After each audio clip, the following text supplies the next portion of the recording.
మీకు తెలుసా, ఇండియాలో ఇండిపెండెన్స్ ముందు కోట్ల మంది మహిళలకి అసలు నేమ్సే లేవని. 1951లో జరిగిన ఇండియాస్ ఫస్ట్ ఎలక్షన్స్ టైంలో 28 lakhs ఫీమేల్ ఓటర్స్ తమ పేరును కూడా చెప్పలేకపోయారు. దీనికి రీజన్ ఆ టైంలో ఫీమేల్స్ ఐడెంటిటీ వాళ్ళ నేమ్తో కాకుండా వాళ్ళ రిలేషన్స్తో ఉండేది. ఎలా అంటే రాము వాళ్ళ అమ్మ, రాజు వాళ్ళ భార్య, సోము వాళ్ళ కూతురు అలా ఉండేవి.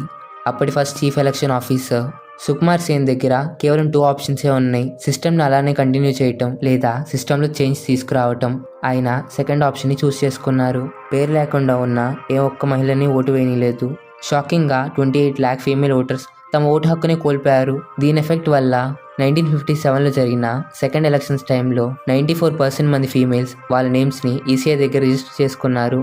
సేన్ గారు తీసుకున్న ఒక్క డిసిజన్ వల్ల ఈరోజు ఉమెన్స్కి ఒక ఇండివిజువల్ ఐడెంటిటీ వచ్చింది. ఈ విషయం మీకు ఫస్ట్ టైం తెలిస్తే వీడియోకి లైక్ చేసి మీ ఫ్రెండ్స్ అందరికీ షేర్ చేయండి. మరిన్ని మంచి వీడియోస్ చూసి సబ్స్క్రైబ్ చేయండి.